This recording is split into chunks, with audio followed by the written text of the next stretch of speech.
सत साहिब सतगुरुदेव की जय। बंदी छोड़ कबीर साहिब जी की जय। बंदी छोड़ गरीबदास जी महाराज जी की जय। स्वामी राम देवानंद जी गुरु महाराज जी की जय हो।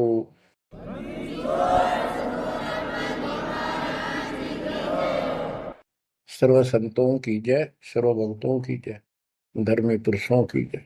श्री काशी धाम की जय, श्री सुडानी धाम की जय, श्री क्रोथा धाम की जय, श्री बरवाड़ा धाम की जय।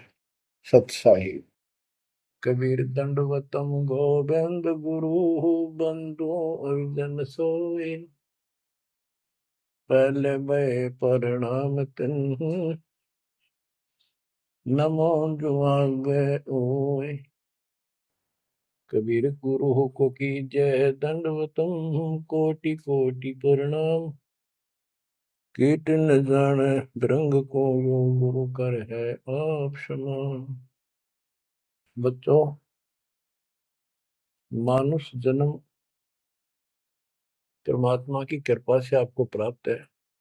मनुष्य जीवन के अंदर मूल उद्देश्य केवल भक्ति करना और मोक्ष कराना होता है।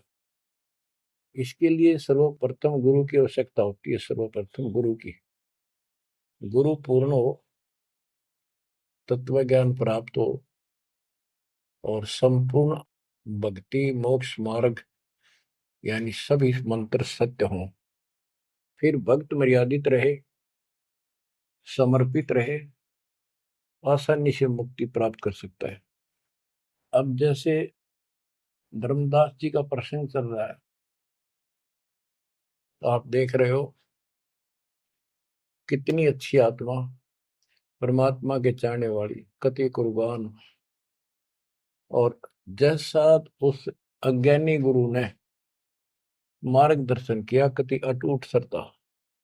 सेवक तो ऐसा ही हो, पर गुरु ऐसा ना हो जो जीव को कर्म कांड में उलझावे।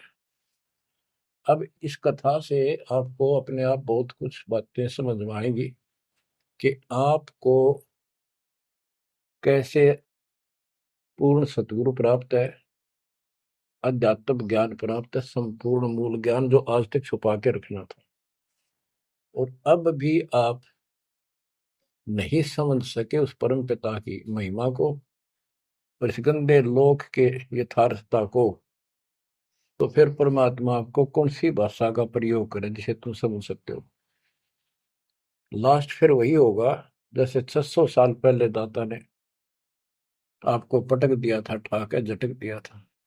या तो आंखें खोल लो, भूल जाओ इन बकवादों को। इस संसारिक चोचलों में कुछ नहीं धरा। गरीबदास जी कहते हैं, सर्व सोने की लंका होती रावण से रणधीरम। एक पलक में राज विराजी कर जम के पड़े जंजीर। इतने ठाठ बाट थे, सिद्धियां थी, आकाश में चला जाता था, पुष्पक विमान ऊपर से छीन के लाया था कुबेर से। खूब उद्मस्तार रखा था। और भगत किसका था? शिव जी का। तीन देव की जो करते भक्ति ही उनकी कदे न होवे मुक्ति। और कितनी बकवाद भर जाए इनमें, जिसके कारण प्रसिद्धियां भी होगी साधु संत ऋषियों की। अंत में इनके पास कख नहीं बचा। ये मूल ज्ञान है, ये सार ज्ञान है। इसको समझो अच्छी तरह, पढ़े लिखे हो, शिक्षित हो, एजुकेटेड हो। परमात्मा ने मनुष्य जीवन इसलिए दिया कि तुम कुछ बुद्धि भी एक्स्ट्रा रखते हो अन्य प्राणियों से। इसका सदुपयोग करो। बकवाद बहुत कर ली, बाहर जाना पड़ेगा। अब बच्चों, प्रसंग धर्मदास जी का चल रहा है। देखो, अपना पिता अपने लिए कितना कष्ट उठा रहे हैं। एक जीव को काल की दलदल से बाहर खींचने के लिए कितना कुछ उन्होंने किया। बालक की तरह पीछे पीछे फिरे, कहाँ जंगल में, कहाँ किसी दरिया पे, कहाँ किसी तालाब पे, कहाँ कहाँ कष्ट वो मालिक उठाया उन्होंने। वो कहते हैं, दो दिन मेरी शरण हो, ताका हो मैं दास, केल गिर लग गया फिर गुप्त धरती आकाश। जैसे राजा अम्बरीश था, उसके पीछे लग रहे थे लेकिन हम नहीं समझते, जब हमारे पास दो पैसे हों या 14 काल की छोटी सी राजा था, भगत बतेरा था, यज्ञ बहुत करता था, वाह हो रही थी, पिछले संस्कार भी अच्छे थे। वो संस्कार कब बने? जब कभी कबीर साहब की शरण में था, जैसे कलयुग में हो तुम। अब ये जो रह जाएंगे ना, पार हो गए सो हो गए। भक्ति ये अच्छी करते हैं क्योंकि सत्साधना मिल गई। एक सांस की कीमत कितनी गजब की है, इसकी बहुत वैल्यू है। पार ना हुए तो फिर ये नो फंस जाएंगे काल के। इनको स्वर्ग में रखेगा, देवता बनावेगा, पूरा माचे माचे आन देंगे, फिर राजा पृथ्वी पर बना देगा। पृथ्वी पा के फिर ये पिछले पुण्यों के कारण ठाठ तो होने हैं। और भक्ति भी करेगी आत्मा, क्योंकि पीछे भक्ति की चास पड़ी हुई है इसको। तो भक्ति गलत करें जाएंगे, लाभ न्यारे हुए दिखेंगे। यो काल का भयंकर जाल है। मालिक फिर भी अपने बच्चे के साथ रहता है, फिर भी उनको राह दिखाने की चेष्टा करता है, किसी न किसी रूप में अपनी सच्ची भक्ति फिर से बताने की चेष्टा करता है। मानते हैं ना मानते वो अलग बात है। फिर राजा जनक हुआ अम्बरीश का जीवन पूरा करके। राजा जनक का पूरा करके फिर स्वर्ग गया। स्वर्ग में जाते समय लूट लिया काल ने।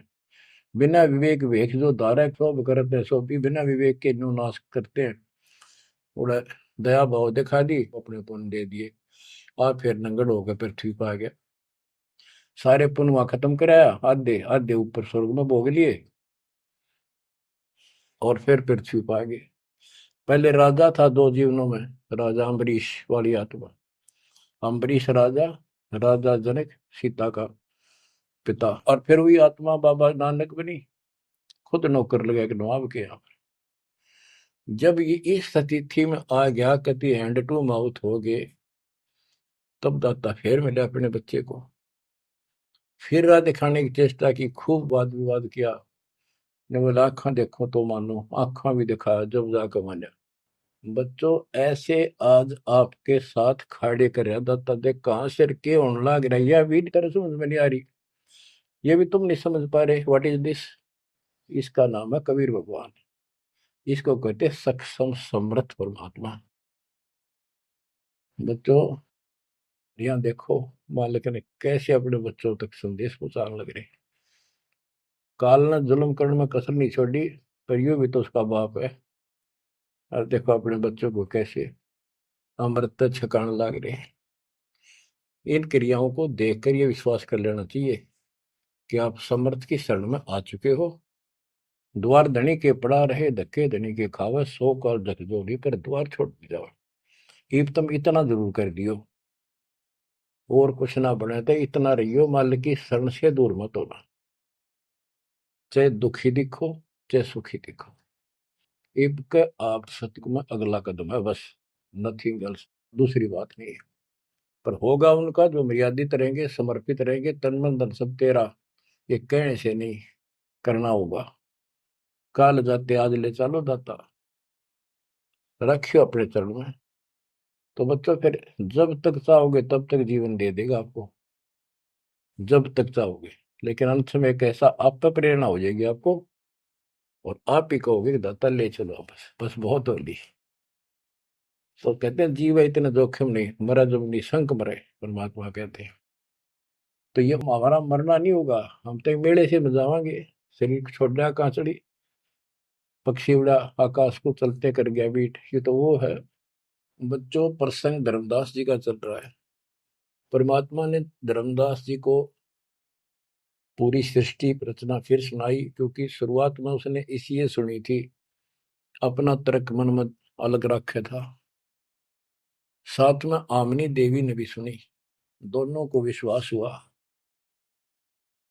परमात्मा से कहा कि जोड़ पानी में पूछो स्वामी, पानी माने हाथ, जोड़ पानी में पूछो स्वामी, को कृपा कर अंतर्यामी, ओ साहब नाम का आही, परचय नाम कहो मोहि पाई, गुरु और सतगुरु तुमको कहूं, हे प्रभु कौन देश तुम रहो।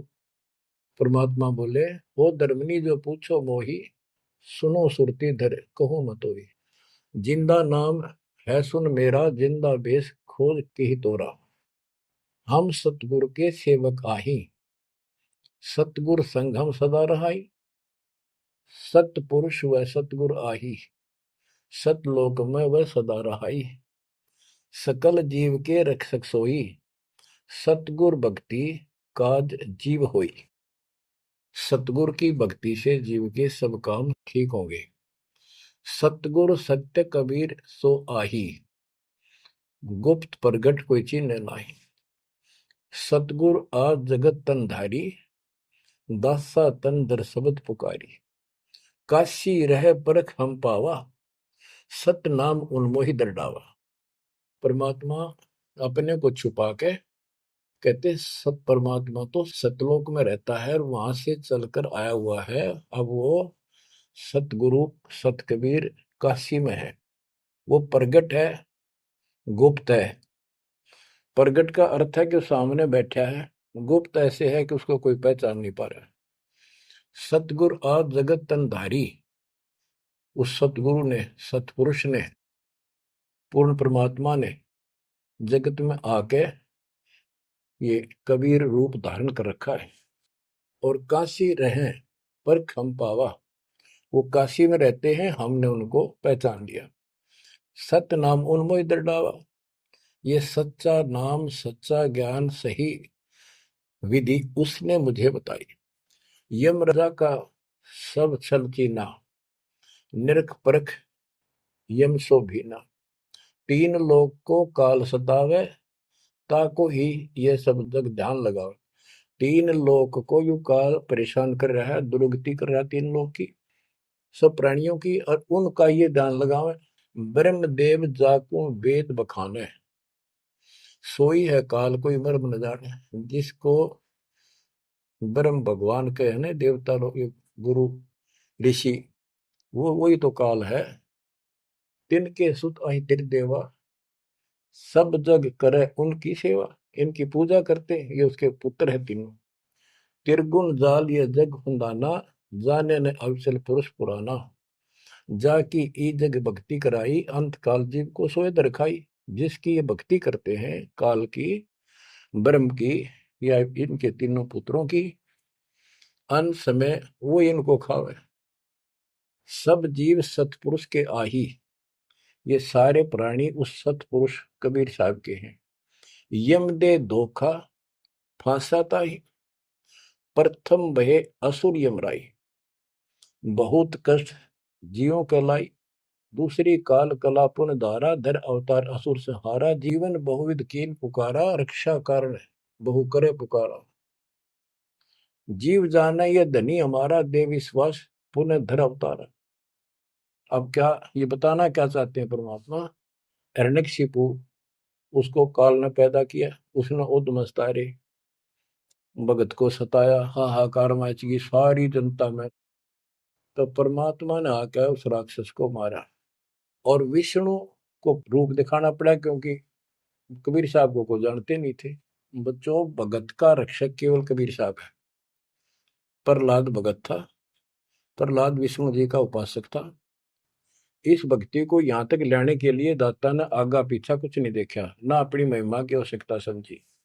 यदि वो महिमा चाहे तो काशी में 120 वर्ष रहे एक निर्दन जुदाई की लीला में, वो 1 मिनट में कुछ भी कर सकते थे, दुनिया पीछे हो जाती, पर ये इस मार्ग में चला नहीं। तो क्या बताते हैं कि विष्णु रूप धारण कर लिया, विष्णु भी खुश हो गया, लोग क्यों विष्णु जी ने रक्षा कर दी, विष्णु जी ने रक्षा कर दी। अब ये काल का जाल नो ऐसे अड़ा रहा। अब कबीर साहब ने इसको उसी तरीके से समझाने की चेष्टा की है, अपना रोल निकाल दिया बीच में।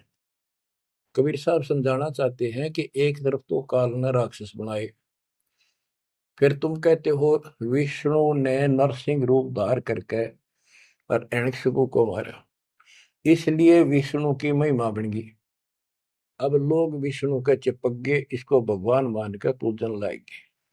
हीरो हो गया यो, जैसे पिक्चरों में देखो, हीरो 2-4 रन गढ़ दे, बस वाह वाह वाह के जो ना इन करिश्मा को देखकर, चमत्कारों को देखकर इनके चिपक गए। ये सब काल का जाल है, परमात्मा ने इससे कोई लेना देना नहीं। परमात्मा चाहते थे इन भक्तों की आस्था बनी रहे, काल चाहता है ये नास्तिक हो जाए प्रमाण के लिए। परमात्मा से जब वार्ता हुई, इसने विवाद किया, तकरार करी, प्रथम बार आई। आखिर में लास्ट में जब सारी मन्नत मंगवा के वचन भरवा के ने बोला कि सबको उल्टा मार्ग लाऊंगा, गलत साधना पर दृढ़ कर दूंगा, देवता, तीर्थ, व्रत, मंदिर, इनकी पूजा हुआ, और किसी को कोई यहाँ से निकलने नहीं दूं, कि ये साधना करेंगे आध्यात्मिक लाभ होए को नहीं, आप नास्तिक हो जाएंगे। आप देख लो वर्तमान में गांव के गांव बहुत अच्छी आत्मा के लोग हैं, स्त्री पुरुष, लेकिन भगवान से दूर हो चुके, इसलिए हो चुके हैं कि इनकी साधना करते करते दुरुक्ति रही है, वो साधना ठीक नहीं है। तो यहाँ परमात्मा धर्मदास को वो आंखें खोल रहा है कि जिनको तुम भगवान मान रहे हो ये ऐसे काल जलजाल कर रहा है। एक तरफ तो ये कंस, केसी, चाणोर और पूतना जैसे, जरासिंह जैसे बना दिए, उधर से कृष्ण बना कर भेज दिया न मारने खातिर, इनको मारने के लिए। कृष्ण ने वो मार दिए, कृष्ण चौधरी पाक गया, भगवान बन गया। अंत में कृष्ण भी मरा और नरक में जागा, जिसे कर्म करे या भोगने पड़ेंगे। अब बच्चों ये सारा खेल यो है, पीएचडी लास्ट पॉइंट है। जैसे एक राजा सेना को आदेश देता है दुश्मन से युद्ध करो, तो सैनिक का कर्तव्य बन जाता मरूं या मिटूं, और जाके खड़ा हो जाता है लेकर बंदूक मोर्चे पे। तो सैनिक सच्ची आत्मा से होते हैं और वो दुश्मन के छक्के छुड़ाने के लिए अपना जीवन न्यौछावर कर देते हैं, आमने सामने मोर्चा संभाल लेते हैं।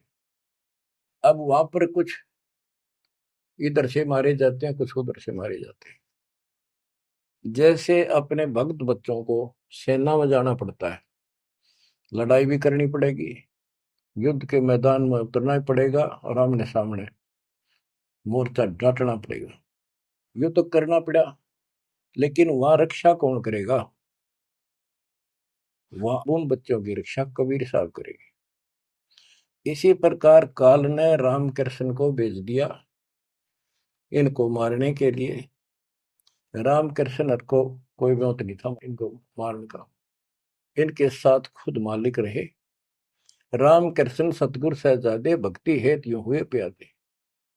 रामकृष्ण भी उस परमात्मा के बच्चे हैं, उस महाराजा सारी सृष्टि के सम्राट कबीर जी के राजकुमार हैं, सहजादे हैं। ये तुमसे ज्यादा निकट प्यारे हैं उसको, क्योंकि इनके में बहुत गजब की भक्ति की थी, पर पैर फिसल गया इनका, अब काल का फंस गए। कोटिक अवगुण बालक कर ही पिता एक चित नहीं धरी। बाप के अंदर एक ऐसा परमात्मा ने पर रखा है प्रेरणा, स्वभाव, बालक से करोड़ों बकवाद कर ले पर पिता एक भी उसकी गलती को ज्यादा सीरियसली नहीं लेता। तो इसी स्थिति पर परमात्मा इस नियम से उन निकम्मों के साथ भी आज है, लेकिन बहुत प्यारे उनको हैं, क्योंकि कभी वो बहुत गजब के भगत थे और कॉलोनी को सिलेक्ट करे उनके कर्म फुड़वाने के लिए, उनको उच्च पद देता है। ये प्रधानमंत्री, मुख्यमंत्री, ये बहुत अच्छी आत्मा थी, पिछले भगत थे, तपस्वी थे भगवान के बच्चे, उसके लिए कर रहे थे। अब वो बैठा दिए पदों पर, अब कर्म फोड़ लेंगे तो मानने को नहीं, फिर जब हंटू माँ उठा जाएंगे बाबा नानक की तरह, फिर पकड़ लेगा, फिर लेगा, काम तो बढ़ गया, समस्या तो वहीं के वहीं खड़ी रहेगी। वो तो बात निमड़ी क्या है बच्चों, इसको कहते हैं सार ज्ञान। ये है वो मूल ज्ञान। धर्मदास मेरी लाख दुहाई, मूल ज्ञान कहीं बाहर न जाए। मूल ज्ञान तब तक छपाई जब लग द्वादश पंथ ना मिट जाए। अब यो ऐसा ज्ञान आज तक किसी ने निर्णायक नहीं सुनाया। तो ईब कोई बकवाद करेगा तो उनको सबको पता होगा ये संत रामपाल जी से सुनकर अटपट मारन लग रहा है। हमारे छोटे छोटे बच्चे भी उसको 2 मिनट में फिटे मुंह कर देंगे। तो ये पंथ खत्म हो गए। बड़ा पेड़ होता है ना, पड़ भी जा, उसकी एक आधी जड़ की तरह जाए धरती में लगी, वो थोड़ा बहुत हरा कई दिन रह जाया करे, पर अंत में उसकी लकड़ी सूखेगी। तो आज इनकी स्थिति शुरुआत हो चुकी है, ये सारे ढह चुके हैं। मालिक के तूफान इस ज्ञान के सामने इनका कोई औकात बची नहीं है। अब तुम ध्यान दो जिसके ऊपर ये मालिक गजब की रजा कर रहा है। इसको हल्के में ना लो, तुम ज्यादा सीरियस बनो, समर्पित रहो। औरों से नारा सुख धरती पे देगा आपको, लेकिन इस सुख में माचना नहीं, परमात्मा को भूल ना जाना। मालिक की तरफ ज्यादा आवे, सुविधा दे दी, गाड़ी दे दी, सेवा में आवे, सेवा में लावे, बकवादा में कहीं नहीं जावे, तो राम राजी रहेगा, कबीर साहब आपका खुश रहेगा। तो परमात्मा ये बताना चाहते हैं, जीव जाने ये धनी हमारा, जैसे विष्णु कृष्ण राम हो, ये भगवान थे न, देख किसी को कंस मार दिया, केसी मार दिया, रावण मार दिया, हमने के पल्ले पड़ा उसको मारते, हमने तो युरा पाया, ये कुछ बात बनेगी। प्रभुता देख के न विश्वासा, अंत काल पुन धर करे गिरासा।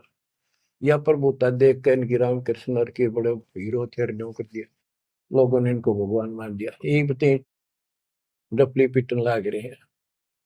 द्वापर देख कृष्ण की रीति, परमात्मा कहते तो कृष्ण जी का भगत है, सुन ले कृष्ण की नीति अनीति। आप मानते हो कृष्ण ने गीता बोली, पहले तो गीता में उसको भगत बनाया, धार्मिकता सिखाई, और गीता का पाठ अर्थ बतलाया, और फोन उनको कहा युद्ध कर, युद्ध कर, तुझे कोई पाप नहीं लगेगा, और पीछे वो पाप लगा दिया। हिमालय में जाके गड़ो, अश्वमेघ यज्ञ करो, तुमने बंधुघात किया इसलिए पाप लगे। और जब जिस समय महाभारत समाप्त हो लिया युद्ध, और युधिष्ठिर को राजगद्दी दे दी गई, तो बच्चों युधिष्ठिर को भयंकर शोपन आने लगे, मरे हुए आदमी दिखे, सर कटे आदमी चलते दिखे, खावन पीवे सारी रात बैठ के काटे। द्रौपदी ने देखा, उसने अपने अन्य पतियों को बताया, अर्जुन को, भीम को, आदि को, कि ऐसी स्थिति आपके भाई की है, यू ना सोता ना आपको बताता, ये उस दिन का मेहमान है।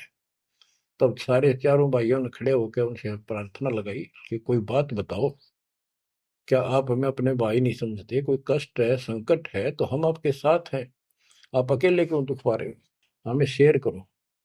कुछ दिन तक कुछ नहीं किया, फिर आखिर में बता दी कि ऐसी स्थिति है मेरी। फिर क्या होता है, जब ऐसा संकट आता है, आप अपने गुरु से ही बात करते हैं।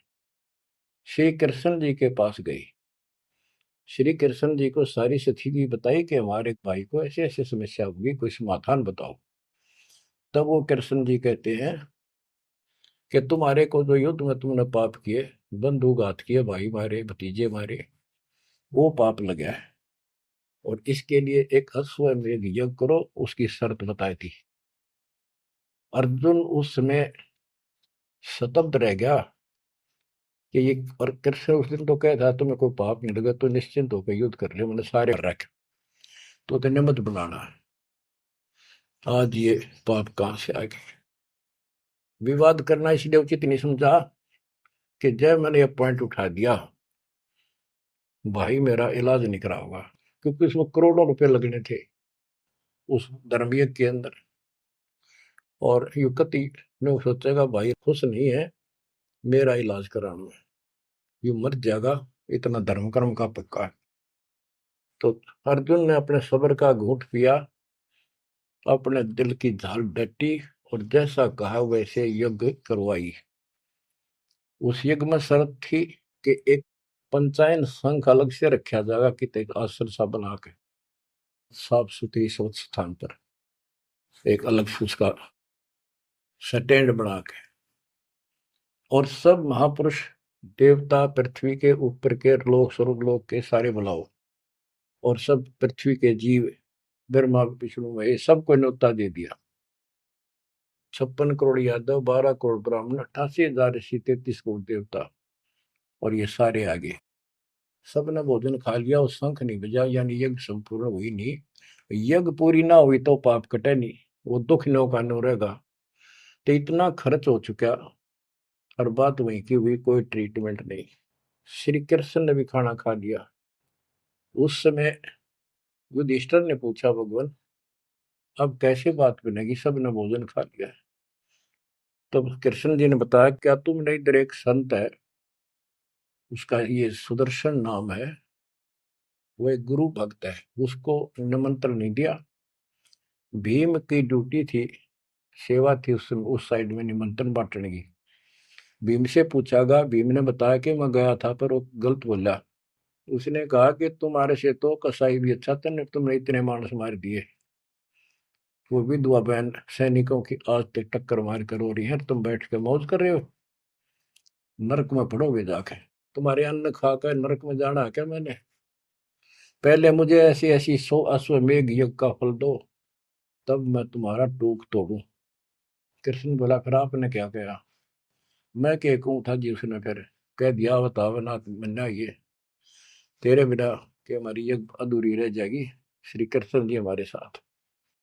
तब भगवान बोले, सारी बात बिगाड़ दी, तुम चलो। पांचों को रथ में बैठा के लाया, उनकी कुटिया से एक, कम से कम 1 योजन यानी 12 किलोमीटर दूर रथ रोक दिया। वहां से पैदल चल के आए नंगे पैरों। उस दिन क्या था, सुदर्शन जी ने अपने गुरु परमात्मा खुद कबीर साहब करुणा में नाम से प्रकट थे द्वापर में, उनके वो शिष्य थे, उनको सारी बात बताई। परमात्मा को पता था फेर आऊंगे, काम तो उनका होना को नहीं। तो सुदर्शन जी से बोले, तुम घूमन फिरन चला जा किते, वो फेर आऊंगे। कि सुदर्शन जी तो चले गए भ्रमण पे, परमात्मा उनका रूप बना के वहां बैठे की कुटिया में। जब वह सारी टीम पहुंची कृष्ण वाली, जाते ही श्री कृष्ण ने दंडो प्रणाम की। साथ में पांचों पांडवों करनी थी।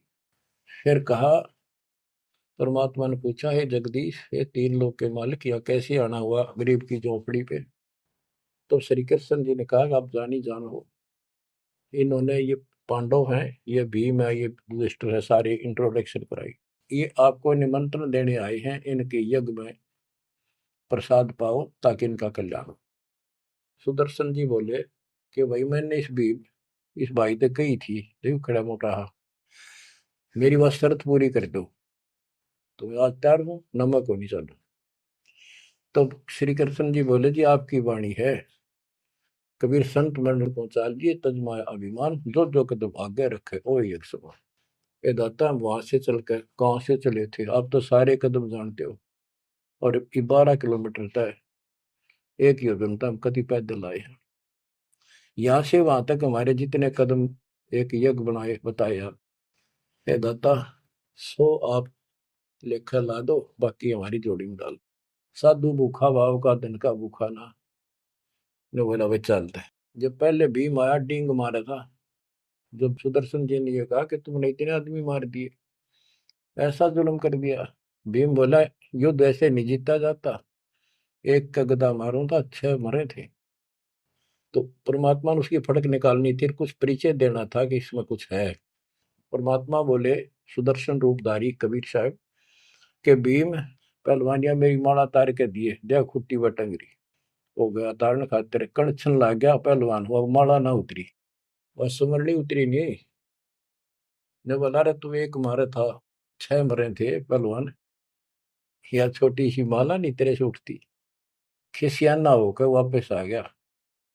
परमात्मा ने ऐसे हाथ करे, आपसे उतर कर आएगी हाथ में माला, पर बहुत चक्के रह गए, अचंभित हुए सारे के सारे। तब परमात्मा को लेकर ये घुमाए। लंबी कहानी है, विषय दूसरा चल रहा है। तब उस दाता के भोजन करने से उनका काम बना, जब वो शंख बजा। ये अलग प्रसंग कभी ठीक से जच कर सुनाऊंगा, अब प्रसंग दूसरा चल रहा है। परमात्मा करे, धर्मदास, तेरे कृष्ण की कुनीति कुनीति सुन ले। एक तरफ तनियों का था, तेरे पाप ना लगे, और फिर पाप बताए दिए। उन पापों को धोने के लिए जो विधि बताई, उससे भी बात ना बनी। वो भी समर्थ सक्षम हम थे वहां पर, हमने की। और बच्चों, वो पाप नहीं थे, वो पाप तो थे लेकिन वो प्रेत बाधा थी।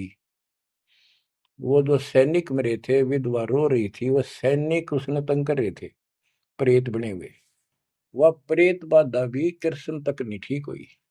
बच्चों, गरीबदास जी कहते, तुम कौन राम का जपते जपन, ताते कटे ना ये तीनों ताप। ये 3 ताप के तहत दुख था उनको। और वो पाप ते न्यो के न्यो रखे रह गए। ओए होए। अरे कोयल के बच्चों, ईब तक पकड़ दो अपने माँ की वाणी को, क्या कहना चाहते हो? अब 20 कागाड़ा के साथ रहोगे क्या? अब क्या बताते हैं?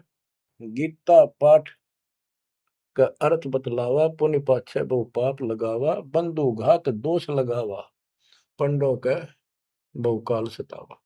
पांडवों को काल ने खूब परेशान किया, और अंत में क्या हुआ? जब दुर्वासा जी ने श्राप दे दिया कि जैसे कृष्ण जी के पुत्र प्रद्युम्न और 2 4 5 और बच्चे मिलकर दुर्वासा जी द्वारका की बनी में बैठे थे, तपस्या कर रहे थे, कुछ दिन के लिए कहीं कहीं रुक जाते थे। वो पता चला कि बड़ा पहुंचा हुआ संत सिद्ध आ रहा है। द्वारका के बच्चे श्री कृष्ण को समर्थ मान चुके थे। किसी ने कंस मार दिया, केसी राक्षस मार दिया, चाणूर मार दिया, वैसे काल्यवन मार दिया। तो इन्हों सोच रहे थे कृष्ण तो ऊपर धरती पे कोई सही नहीं। उन्होंने मजाक सूझ गए, वो किसी संत साधु का आदर नहीं करते थे, इस कारण से कि हमारे साथ कृष्ण हमारा कोई कुछ नहीं बिगाड़ सकता। तो उन्होंने शरारत सूझी के नो कहे दुर्वासा भूत भविष्य वर्तमान त्रिकाली बता दिए, तीनों काल की जानता है, चलो इसकी परीक्षा लेंगे। एक प्रद्युम्न का पेट पर कढ़ाई बांध दी छोटी सी लोहे की, और लेडीज कपड़े पड़ा दिए गुजरिया वाले, ऐसा दिखा दिया जाके जैसे बच्चा पेट में गर्भ है इसका। यूं पूछने गए महाराज, इनका कई साल में दया करी दाता ने? 12 साल हो गए बयान है। अब ये पूछ जानना चाहते हैं कि इनका लड़का होगा लड़की, बड़े उतावले हैं, आप भूत भविष्य की सारी जानो। दुर्वासा जी ने देखा ध्यान लगा के, ताकि बकवाद करना रहे हैं। गुस्से में होकर ने बोला, यह दो कुल का नाश होगा इस पे, ना लड़का हो ना लड़की हो। और आंख लाल करी, बाज लिए बच्चे थे सब, ना के बताया पता चला। यानी उस दुर्वासा के श्राप का कृष्ण तक बात गई। कृष्ण जी ने समाधान बताया कि इस कढ़ाई ने घिसा के चूर्ण बना के प्रभास क्षेत्र में डाल दो जमुना में। ऐसा कर दिया गया। फिर भी श्राप न्यो का न्यू रह गया। वो श्राप वो द्वारका में उद्मस उतर गया, अचानक बालक मर गया, अचानक कोई और दिक्कत आ गया, छोटी सी बात पर लट्ठम लट्ठा, रोज झगड़े होने लग गए। कृष्ण जी के पास फिर गए, यू कारण क्या है बताओ भगवान, इसका समाधान बताओ। किसी न किसी की बात नहीं सुहारी, यू कौन सा पाप सेध गया नगरी का? कृष्ण जी बोला, भाई तुमने, यो दुर्वासा का श्राप है, ये दुखी कर रहा है। इसका समाधान है, तुम जाके वहां जमुना में स्नान करो प्रभास क्षेत्र में, जहां पर वो कढ़ाई के कंड डलवाए थे चूरे बना बना के। उसमें एक कड़ा घिसा नहीं था कढ़ाई का, पूरा ना घिसा, थोड़ा बहुत घिस गया, चमकीली सी वस्तु होगी, वो मछली ने खा ली। एक बालिया नाम का मछियारा था और साथ में शिकारी था। वो मछली पकड़ी, वो आगे उसने काट के देखी, उसमें चमकीली धातु थी। उसका अपना तीर का एरो बनवा दिया, आगे का ऐसा विषाक्त करके जहर में बुझवा के। और जो कण थे जो कढ़ाई के बताते हैं, उनके सरकंडे जाम गए, बूढ़े बूढ़े, उनके तीखे पत्ते गजब के तलवार जैसे। और कृष्ण जी ने कहा, सारे स्नान करो वहां जाके, तुम्हारा ये शराब खत्म हो जाएगा। वहां बोले सब बच्चे नर, कोई ना बचे, गर्भ न छोड़ के, छोटे छोटे नवजात शिशु भी साथ ले गए, कदे इन पर शराब ना रह जाए। और वहां जाके सारे लड़न लग गए, पाड़ पाड़ के वो पठेरे सरकंडे एक दूसरे को मारे, तलवार का काम करना कर शुरू कर दिया। कट का मर गए 56 करोड़ यादव। फिर कृष्ण जी एक पेड़ के नीचे बैठ गए, उस पर दीख को सारे दिन शिकारी ने, बालिया कौन था? ये बाली वाली आत्मा थी जो त्रेता युग में श्री राम ने वृक्ष की ओट लेकर मारा था। उसका अपना बदला लेने के लिए उस वो बालिया नाम का जीमर बना, शिकारी बना, श्री राम श्री कृष्ण बना वो आत्मा। वो उसके पैर में तीर मार के श्री कृष्ण मारा। उससे पहले श्री कृष्ण ने, बच्चे हुए बताओ आप हमारे या तो जाके काल कर रहेंगे दुर्गति, फिर आके लेट गया जब वो मारेगा। मरने से पहले उसने वह संदेशा भेज दिया था पता था कि सारे मरेंगे। तो पांचों पांडव वहां पहुंच गए। कृष्ण जी बस तड़पन लाग रहे थे। उनको बता दिया भाई ये यहाँ कोई आदमी बचा नहीं है, इन लेडीज को सारी को ले जाना, यहाँ लोग इनकी दुर्गति करेंगे, तुम अपने वहां रखना सुरक्षित। और तुम जाके हिमालय में चले जाओ, वहां रहो भूखे प्यासे तप करो, और वहां गड़कर मर जाओ, वापस ना आइए। तो पूछा जी कारण क्या है? हम अभी तो राज मिला, 20-30 साल हमने राज मुश्किल से किया है, अब आप कहते हो राज त्याग के वहां चले जाओ, इसका कारण क्या हो गया? क्या गलती बन गई कि तुमने जो युद्ध में पाप किए थे वो पाप तुम्हें दुखी कर रहे हैं, वह तप करने से समाप्त हो जाएंगे। तब अर्जुन को कहना पड़ा कि भगवान आप ऐसी स्थिति में हो, मुझे कहना तो नहीं चाहिए पर मैं रोक भी नहीं सकता अपने आप। पहले तो आप कह रहे थे गीता में कि ऐसे ऐसे तेरे को पाप नहीं लगेगा, और ये पाप हमारे सिर पर धरती है। फिर भाई के अश्वमेध यज्ञ कर पाप खत्म हो जाएंगे, वो पाप फिर भी रहेंगे। तब मैं बोल नहीं पाया, आज मैं रोक नहीं पाया। या तो इसका उत्तर दे दो ना, मेरा जीना भी दूभर हो जाएगा शेष सांस। तब उसने बताया भाई मैंने ना मेरा मन के गीता में कहा था, और के कुछ तेरे को बोला था। असली बात यह है, अब मैं जो कोई कर लियो कुछ पाप हमारे उड़ तपस्या से कुछ तप बन जाएगा, पाप अपना कट्टे से। उसने बताई तप करने से आगे फिर थोड़ा बहुत को राज मिल जाएगा। इनके पास इतनी स्टोरी है, ज्यादा नहीं। तो बच्चों देखो काल का जाल। उसका अंतिम संस्कार से ही कृष्ण का करके वो चले गए, और अर्जुन एकलन छोड़ गए कि एकला योद्धा है, कोई खतरा नहीं। सब लेडीज को लेकर चाल पड़ा गोपियों को। रास्ते में बिल्लो ने पकड़ लिया, उन्हें पीटा इस अर्जुन को।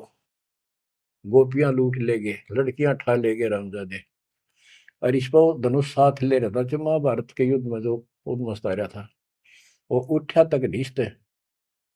तब रोवा खड़ा खड़ा कि इस कृष्ण ने तुम्हारा नाश कर दिया, सारे हमारे साथ धोखा किया।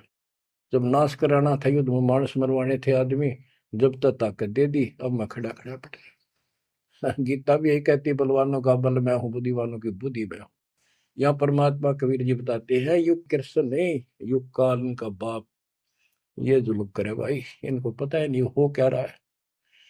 धर्मदास ये बातें सुनकर चक्कर में पड़ गया, मुंह का नहीं देखे देखे, आंख भी नहीं झपके। हे भगवान कति सौ की सौ सच्ची, सारी बात बिड़ा करते। देखिए धोखे बैठे थे, साथ में हमने बैठी, दोनों टेक टेक सुने मालिक के अमृत वचन। ये परमात्मा हम रोज सुना करते, मेरी तरह पत्थर पड़ गए थे कल। आपके क्या गुण गाओ मालिक, कैसी आंख खोल दी मेरी।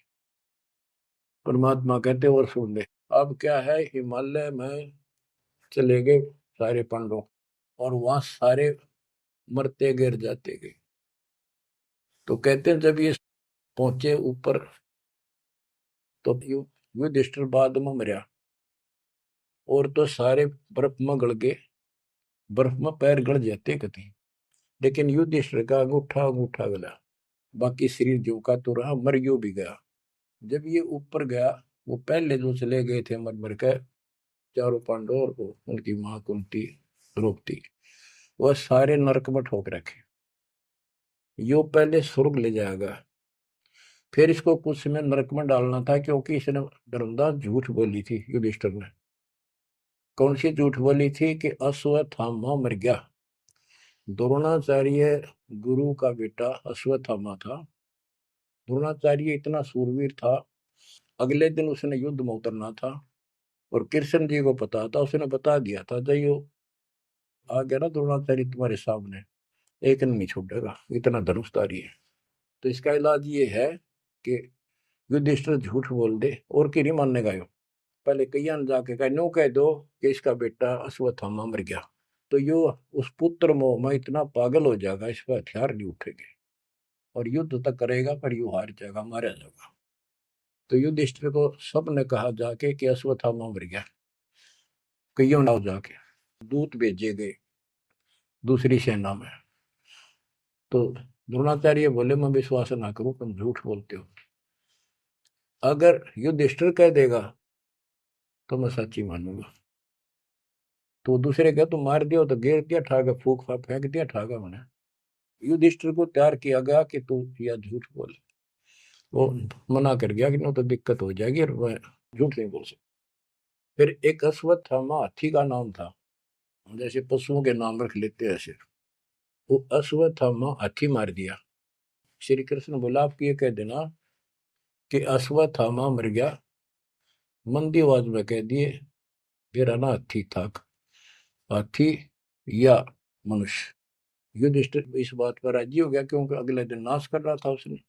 तो मन में दोस्त तो आया उसके, झूठ बोल दी जाके कि आचार्य जी अश्वत्थामा हिते संस्कृत नौकंते। द्रोणाचार्य का तो बुरा हाल हो गया, चक्कर आने लग गया कि अश्वत्थामा मर गया। फिर मंदी आवाज में कह दिया नर व कुंजर। नर था या कुंजर हाथी, पता नहीं नर था या कुंजर। अब वो नर कुंजर कड़े सुना था तो पागल होकर गिर गया। तो उसके कारण उसको नरक में भेजना था कुछ समय के लिए। तो युधिष्ठिर ने पूछा कि मेरे भाई कहाँ गए, स्वर्ग में। तो उनको बताया कि उन्होंने पाप करे थे महाभारत में, और भी जितने पाप कर रखे थे वो सारे के कारण नरक में पड़े। धर्म युधिष्ठिर बोला कि मुझे उनके दर्शन कराओ, मैं देखना चाहता हूँ। देखा सारे हाहाकार मचाने लग रहे। तो बोला मुझे भी अब मेरे भाई बहनों के परिवार के साथ भेज दो। तो वो चाहे थे एक बेच ने इसका मार डाल लिया जा। तो वो इस कारण से उसको भी कहते कुछ समय के लिए नरक को भोगना पड़ा। अब ये परमात्मा कहते हैं बंधु घात दोष लगावा, पांडवों के बहुकाल सतावा, भेद हिमालय ते ही गलाए, छल अनेक की नहीं यमराए। बच्चों, और फिर उनको पांडवों को ले नरक में डाला। आहा। बच्चों, स्वर्ग के धोखे नरक ही जाही, जीव अचेत यम छल चिन्ह नहीं। ये बोले जीव इस काल के इस छल को, इस जाल को, षड्यंत्र को नहीं समझ पा रहे। पांडव सम को कृष्ण को प्यारे, सोले नरक में डारे, वो भी सारे नरक में डाल दिए।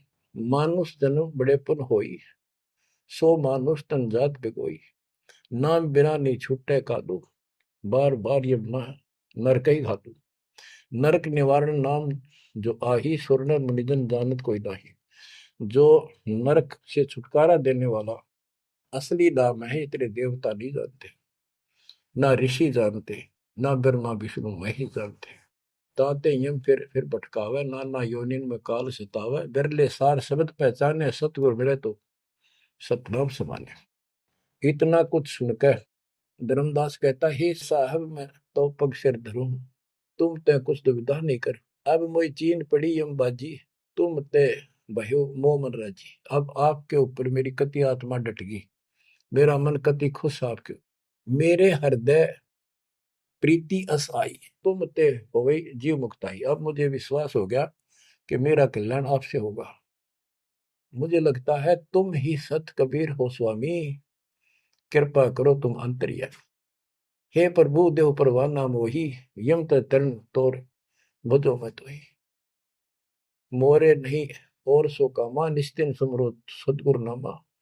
पीतल पत्थर देव द्यो बहाई, इन फेंक दो उठाकर, सतगुरु भक्ति करो चितलाई। हे बंदी छोड़। हो। परमात्मा बोले सुनो धर्मनी, अब तो ही भुगताऊं, निश्चय यूं से तो ही बचाऊं। देव परवाना हंस बारो, जन्म मरण दुख सब टारो। ले परवाना जो करे प्रतीति, जिंदा कह चले यम जीती। अब वही आज्ञा देव धर्मदासा, मैं गमन करूं सतगुरु के पास है। अब मुझे आज्ञा दे, मैं अपने गुरु जी के पास जा रहा हूँ। सतगुरु संग आयब तो पाई, फिर मैं अपने गुरु जी ने लेकर आऊंगा तेरे पास। तब परमाना तो ही मिलाई, उनसे तुम्हें नाम दिलाऊंगा मैं। क्योंकि अभी धर्मदास को पूरा पक्का करना था। धर्मदास बोले हे प्रभु अब तो जान ना दे, नहीं आयो तो मैं बहुत पछते। पछताई पछताई बहुत दुख पाऊं, नहीं आओ तो प्राण गवाऊं।